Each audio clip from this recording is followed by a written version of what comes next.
Dead were unburied, total disaster. The highest taxes, the highest, everything out of control. That's what you get with socialism. And then I took one step further back to where my family comes from. And here with the Vietnamese experience, it's like the Hungarian experience. My parents, many of you probably have heard me talk about it before. If you don't know, my parents are Hungarian, and they fled communism in Hungary, so that I was born in England, a free country, but one that was in rapid decline because of socialism.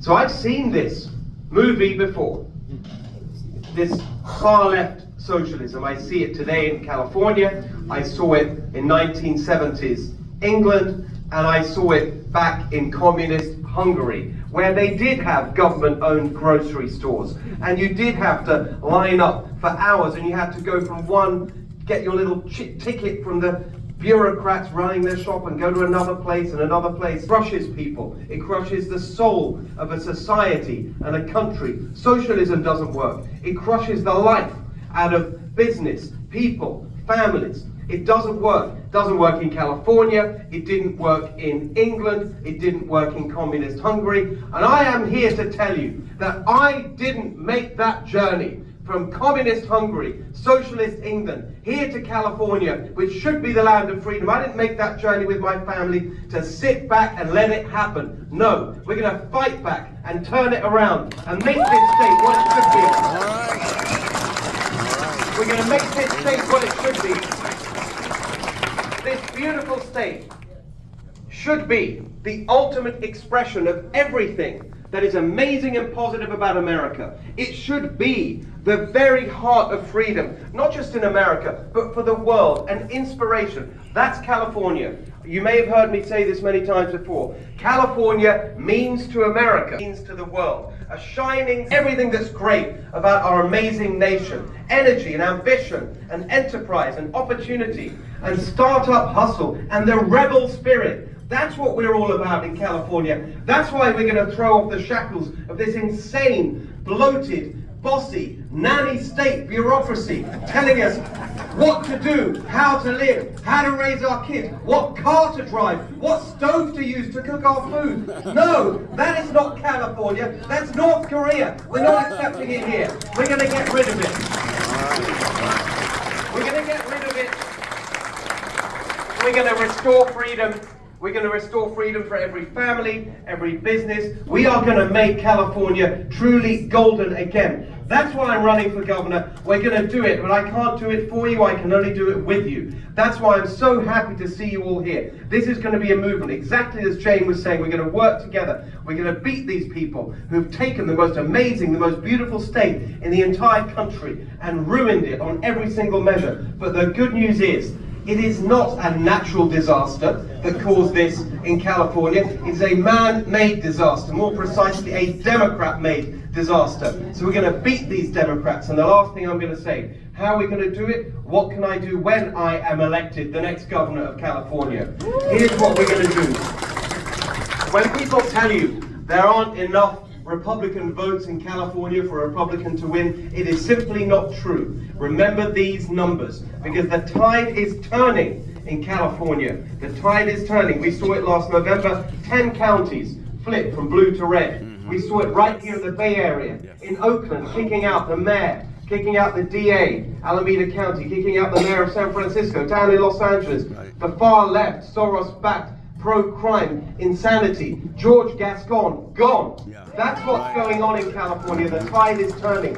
You look at the ballot initiatives last year in California, statewide ballot initiatives. The Republican position won on crime, yes, Prop 36, we all know about that one. Remember that a massive tax increase in the form of this ridiculous bond, that was defeated.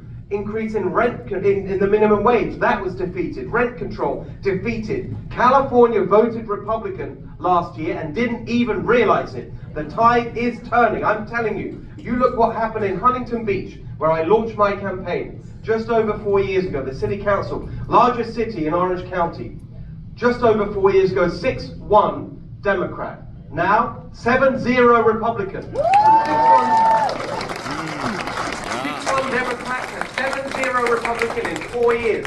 That's the way we do it. We fight hard, and we stand for what we believe in. When you hear people say that you can't get elected in California as a Republican because of Trump, people don't like Trump, let me tell you, for too long, the people in this party have run away from the true beliefs that the people, the grassroots, actually stand for. Those 7 candidates in Huntington Beach that all won, guess what they called themselves in their campaign?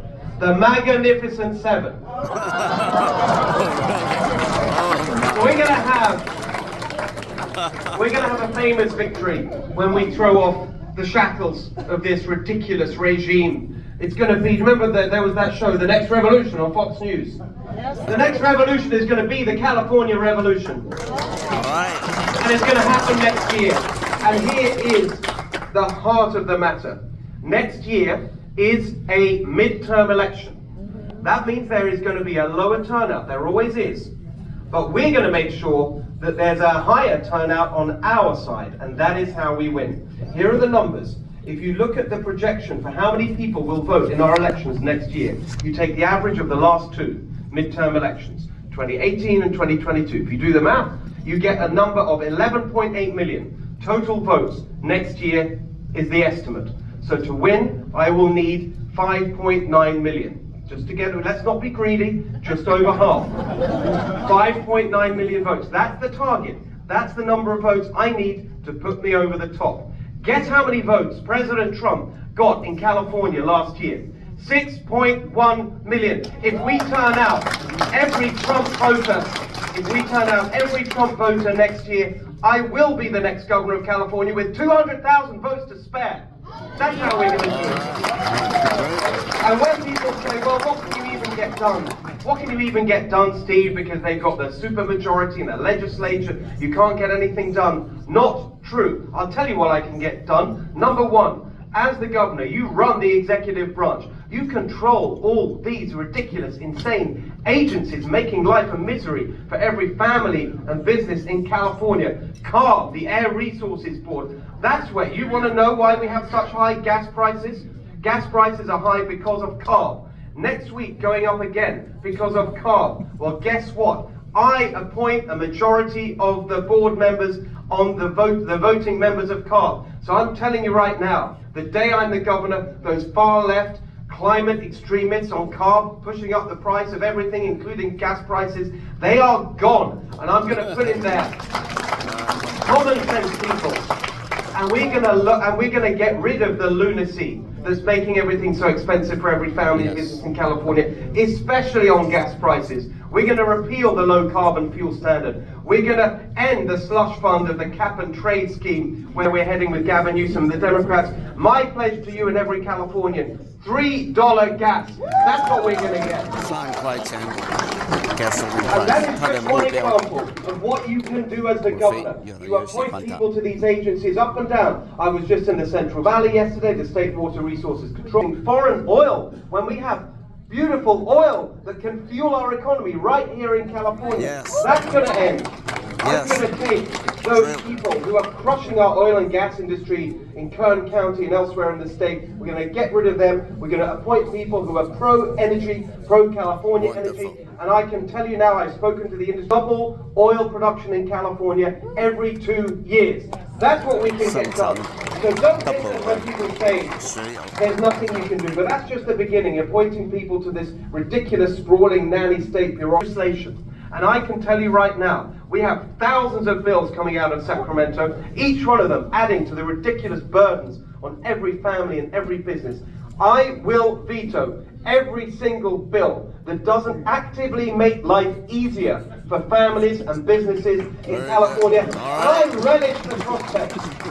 Of stopping them in their tracks. And the smart ones among you who know the Constitution will tell me, but Steve, with a 2/3 majority, they can overturn a veto. And that is absolutely right. But guess what? That takes time. They have to go through a process. It's not just automatic. So at the very least, I can slow down the tide, hold back the tide of nonsense coming at us every single day from Sacramento. I will veto all of it if I have to.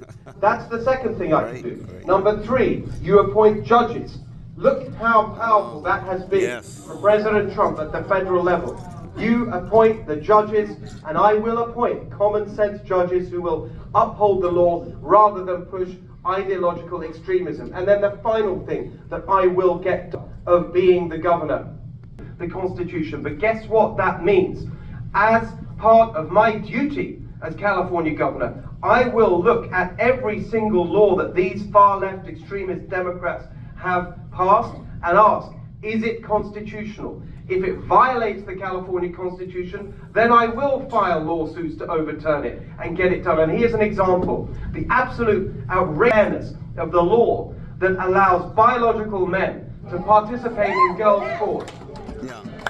And not just the participation, in a way the most vile, disgraceful aspect of it, the fact that you can have biological men in girls' locker rooms, that appalling story, just the other week, said it as a crime.